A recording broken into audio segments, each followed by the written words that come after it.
सोनू, सचिन और राहुल नीचे के कमरे में नूडल्स बना रहे थे। तभी अचानक ऊपर के कमरे से किसी के चिल्लाने की आवाज आती है। राहुल, सचिन और सोनू तीनों दौड़कर ऊपर के फ्लोर पे जाते हैं, लेकिन वहाँ पर सब कुछ ठीक लग रहा था और कोई गड़बड़ दिखाई नहीं दे रही थी। हो सकता है कोई टीवी देख रहा हो, हमें वापस नीचे जाना चाहिए, नूडल्स ठंडे हो जाएंगे। नहीं भाई, यहाँ जरूर कुछ गड़बड़ है। टीवी की अभी तो कोई आवाज नहीं आ रही है। लॉजिकल आदमी क्या बता सकते हैं सोनू को ऐसा क्यों लगा कि यहाँ पे कुछ गड़बड़ है? सोचिए सोचिए।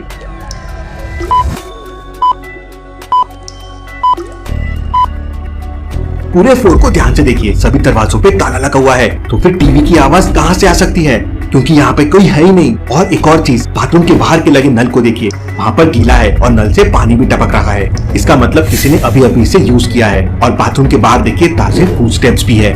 पूरे फ्लोर पे तो कोई नहीं है, भला नल किसने यूज किया होगा? जरूर कुछ गड़बड़ है, चलो देखते हैं। तीनों लोग वहाँ पर चेकिंग करने लगते हैं। सोनू बालकनी में जाकर देखता है, सचिन बाहर के बाथरूम में जाकर देखता है और राहुल सारी खिड़कियां देखता है, लेकिन उन लोगों को वहाँ पे कुछ नहीं मिलता। वो वहाँ से जाने ही वाले होते हैं कि तभी अचानक सोनू को कुछ वियर्ड लगता है। लॉजिकल आर्मी, ये सीन में ऐसा क्या हुआ जो सोनू को वियर्ड लगा? सोचिए सोचिए।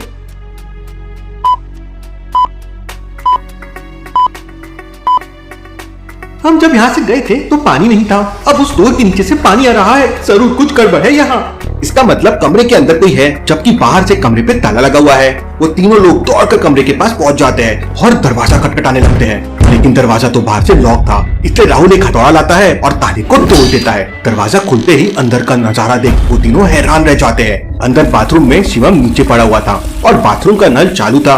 उठो शिवम, उठो, ये उठ क्यों नहीं रहा है? इसे तुरंत हॉस्पिटल लेके जाना होगा। वो लोग तुरंत शिवम को लेकर बिल्डिंग के नीचे आते हैं तो देखते हैं कि किसी ने उनके कार का टायर पंचर कर दिया है। मैंने शाम को ही टायर चेक किए थे, कोई बहुत बड़ी गड़बड़ है यहाँ। सोनू, जल्दी से डिटेक्टिव मेहुल को कॉल करो। सोनू मेहुल को कॉल कर देता है और डिटेक्टिव मेहुल अपनी कार लेके तुरंत वहाँ पे पहुंच जाता है। मुझे सच सच बताओ, यहाँ पर क्या हुआ है? सर, हम आपको बाद में सारी सच्चाई बता देंगे, लेकिन अभी शिवम को लेकर तुरंत हॉस्पिटल जाना होगा। मेहुल अपनी कार से शिवम को लेकर हॉस्पिटल की तरफ निकल पड़ता है। सोनू, सचिन और राहुल भी साथ में थे। थोड़ी देर में वो लोग हॉस्पिटल पहुंच जाते हैं।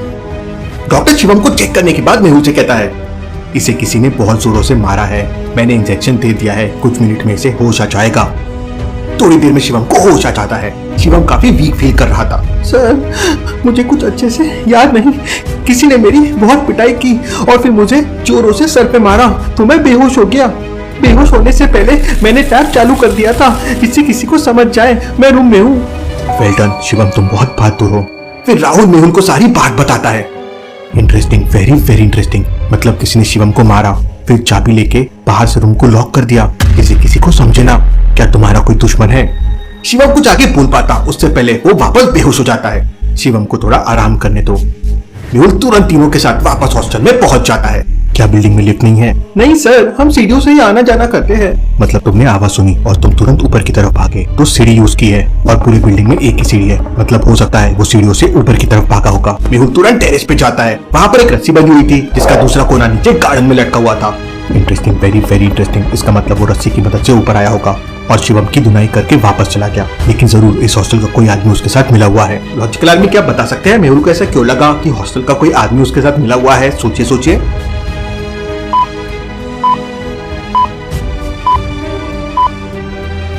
आदमी छत के ऊपर बनी हुई रस्सी को ध्यान से देखिए। रस्सी को अच्छी तरह से बांधा गया है। इसका मतलब हॉस्टल के किसी आदमी ने ही उस छत पर रस्सी को बांधा होगा, जिसकी मदद से वो आदमी रस्सी के सहारे ऊपर आया होगा।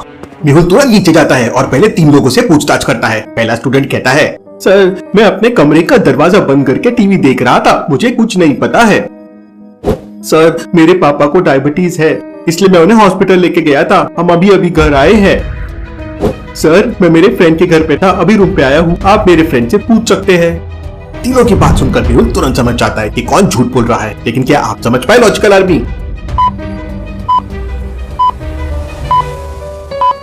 दूसरे वाले आदमी के कमरे में ध्यान से देखिए। उसके पापा बैठ के पेस्ट्रीज खा रहे हैं। फिर भला उन्हें डायबिटीज कैसे हो सकता है? क्योंकि डायबिटीज वाले पेशेंट्स मीठा खा नहीं सकते। यही मेहुल समझ जाता है कि वो झूठ बोल रहा है। मेहुल उसे पकड़ लेता है और पूछताछ करता है। तो आदमी बताता है, सर, करण सिंह ने मुझे 10,000 रुपए दिए थे और छत पे रस्सी बांधने के लिए बोल दिया, लेकिन मुझे बिल्कुल भी नहीं पता था कि करण सिंह शिवम की पिटाई करने वाला है, नहीं तो मैं ऐसा कभी नहीं करता। Interesting, very very interesting. इसका मतलब ये सब कुछ करण सिंह ने किया है। मेहुल उस आदमी से करण सिंह के ऑफिस का एड्रेस लेता है। और अपनी कार से करण सिंह के ऑफिस में पहुंच जाता है। करण सिंह का ऑफिस एक 20 मंजिली बिल्डिंग के 5वें फ्लोर पे था। आज सुबह एक्सरसाइज नहीं हुआ है, स्टेयर्स ले लेता हूँ, रनिंग भी हो जाएगी। मेहुल दौड़ते हुए स्टेयर्स के 5वें फ्लोर पे पहुंच जाता है। वहां पर 2 कमरे के बाहर करण सिंह लिखा हुआ था। मेहुल कंफ्यूज हो जाता है कि दोनों में से कौन से करण सिंह के पास उसे जाना चाहिए। लॉजिकल आर्मी, क्या आप बता सकते हैं?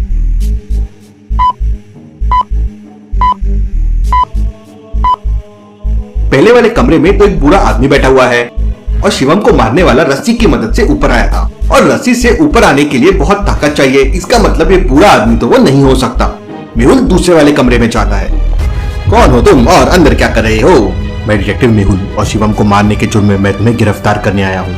लेकिन करण सिंह मेहुल से कहता है कि उसने शिवम को नहीं मारा है, वो 2 दिन से बाहर गया हुआ था और उसका ऑफिस बंद था।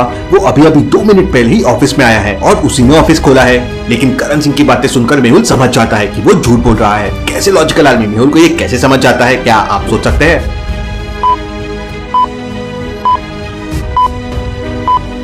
लॉजिकल आर्मी, ध्यान से देखिए, यहाँ पे 2 अगरबत्ती जल रही है। एक पूरी है और दूसरी आधी जल चुकी है। अगर करण ने अभी आके ऑफिस खोला है तो अगरबत्ती हाफ कैसे हो गई? मतलब वो झूठ बोल रहा है। मेहुल उसे पकड़ लेता है और पूछताछ करता है। तब करण सिंह बताता है, सर, शिवम ने मेरे साथ धोखा किया था और बदला लेने के लिए मैंने उसकी पिटाई की, लेकिन मैंने उसे खुद नहीं मारा बल्कि क्रिमिनल को सुपारी देकर उसकी पिटाई करवाई। उस क्रिमिनल के बारे में मुझे और इन्फॉर्मेशन चाहिए। करण सिंह खुद मेहुल को लेकर उस क्रिमिनल के घर पहुंच जाता है। घर के बाहर ताला लगा हुआ था, लेकिन मेहुल समझ जाता है कि वो क्रिमिनल अंदर है। लॉजिकल आर्मी, क्या आप बता सकते हैं मेहुल को कैसे समझा कि क्रिमिनल अंदर है? सोचिए।